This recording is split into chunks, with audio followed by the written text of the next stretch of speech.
Radhe Radhe everyone. आज की video में हम बात करेंगे योगिनी एकादशी का व्रत हमें कब करना है और कैसे करना है। जैसे कि इसके नाम से ही जाना जाता है, योगिनी एकादशी बहुत ही सुंदर नाम है और वह योग माया है जिसने भगवान श्री कृष्ण की रक्षा कंस से की थी।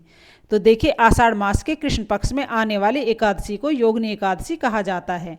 तो इस वर्ष योगिनी एकादशी को लेकर बहुत ही ज़्यादा संशय की स्थिति बनी हुई है, क्योंकि 20 और 21 जून दोनों को हमें एकादशी तिथि प्राप्त हो रही है, लेकिन 22 जून को हमें द्वादशी युक्त एकादशी मिल रही है जो बहुत ही शुभ होती है। पद्म पुराण के अनुसार 22 जून द्वादशी युक्त एकादशी पड़ रही है जो बहुत ही शुभ है और जिसका व्रत करने से हमें 88,000 व्रतों के पुण्यों का फल मिलता है। तो देखिए, योगिनी एकादशी के दिन सुबह सुबह स्नान आदि करने के बाद हम अपने घर के मंदिर में आएंगे। अगर आपके घर के मंदिर में लड्डू गोपाल है तो आप लड्डू गोपाल की सेवा करते हैं, तो योगिनी एकादशी के दिन आप उन्हें भी अपनी पूजा में ज़रूर शामिल करें।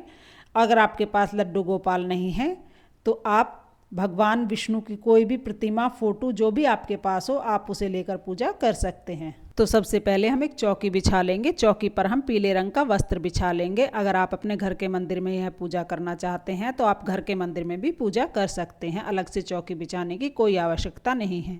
उसके बाद थोड़े से फूलों का आसन देकर हम भगवान गणेश और भगवान विष्णु की जो भी प्रतिमा आपके फोटो आपके पास है तो हम उनको विराजमान कर लेंगे।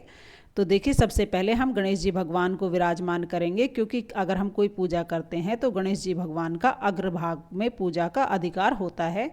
तो देखिए, यहाँ पर भगवान विष्णु की फ़ोटो मेरे पास है, मैं उनको विराजमान कर लूँगी। अगर आपके पास फ़ोटो या प्रतिमा जो भी स्वरूप है आप उनको विराजमान कर लें। फिर हम भगवान गणेश जी को यहाँ पर विराजमान कर लेंगे। तो गणेश जी की फ़ोटो प्रतिमा आपके पास है तो आप विराजमान कर लें, नहीं तो आप उन्हें सुपारी रूप में भी विराजमान कर सकते हैं। उसके बाद अगर आपके पास लड्डू गोपाल हैं, आप लड्डू गोपाल की सेवा करते हैं तो आप लड्डू गोपाल को विराजमान कर लें। मैं यहाँ पर भगवान विष्णु का शंख मेरे पास है तो मैं उसको यहाँ पर विराजमान कर लूँगी। इसके बाद हम जल की छींटे लगाकर भाव रूप से सभी को स्नान करा देंगे। उसके बाद हम देसी घी का दीपक प्रज्वलित करेंगे। आप चाहें तो तिल के तेल का दीपक भी प्रज्वलित कर सकते हैं। दीपक प्रज्वलित करने के बाद हम सभी को तिलक लगाएंगे। तो सबसे पहले हम भगवान गणेश का पूजन करेंगे। तो गणेश भगवान को हम तिलक लगाएंगे। भगवान विष्णु को, भगवान विष्णु के शंख को, दीपक को, सभी को हम तिलक लगा लेंगे। उसके बाद हम सभी को वस्त्र समर्पित करेंगे। एकादशी के दिन चंदन के तिलक का बहुत महत्व होता है, तो आप इस दिन एकादशी के दिन चंदन का तिलक अवश्य करें। उसके बाद हम सभी को वस्त्र स्वरूप कलावा समर्पित कर देंगे। तो सबसे पहले भगवान गणेश को हम कलावा समर्पित करेंगे, शंख को कलावा समर्पित कर देंगे।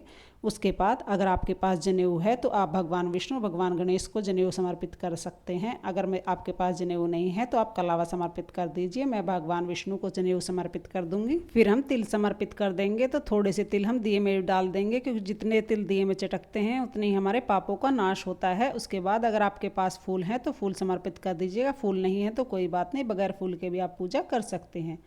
अब हम गणेश जी को भोग समर्पित करेंगे। तो गणेश जी के भोग में तुलसी नहीं रखनी है, तो बिना तुलसी के गणेश जी को भोग अलग से समर्पित कर देंगे। मैं यहाँ पर गणेश जी को मिश्री का भोग लगा रही हूँ। उसके बाद भगवान विष्णु को हम तुलसी युक्त भोग समर्पित करेंगे। तो एकादशी के व्रत में फलाहार का भोग लगाया जाता है, अन्न का भोग नहीं लगाया जाता है। तो आप फलों का भोग लगा सकते हैं।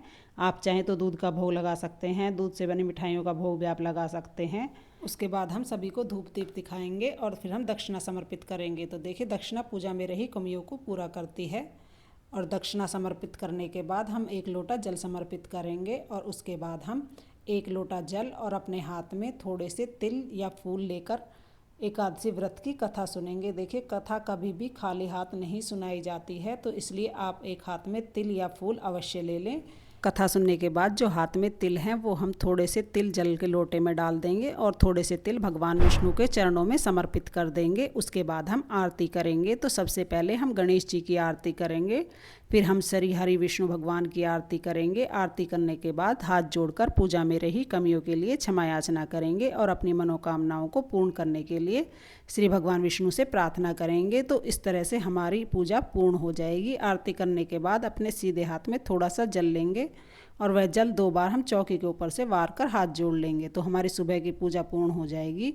पूजा करने के बाद जो जल का लोटा है और जिससे हमने कथा सुनी है वो हम सूर्य देवता को अर्घ दे देंगे और जो भी भोग प्रसाद हमने चढ़ाया है ये भोग प्रसाद घर के सदस्यों में हम प्रसाद के रूप में बांट सकते हैं। इसके साथ ही जो हमने दक्षिणा चढ़ाई है, इस दक्षिणा को हम द्वादशी के दिन सीधे के साथ ही मंदिर में या किसी ज़रूरतमंद को दान कर देंगे। तो इस तरह से हमारी सुबह की पूजा पूर्ण हो जाएगी। शाम को भी हमें इसी चौकी पर पूजा करनी है, आरती करनी है, दिया जलाना है और भगवान को भोग लगाकर व्रत का फलाहार ग्रहण करना है। शाम को हम फलाहार ग्रहण कर सकते हैं, अन्न ग्रहण नहीं करना है, या कुट्टू सिंगाड़े की पकौड़ी वगैरह भी हम ले सकते हैं। तो इस तरह से हम एकादशी का व्रत करेंगे। तो एकादशी के व्रत के पारण का शुभ समय क्या रहेगा, आइए जानते हैं। योगिनी एकादशी के व्रत का पारण 23 जून को सुबह 5:12 से 8:24 के बीच किया जाएगा।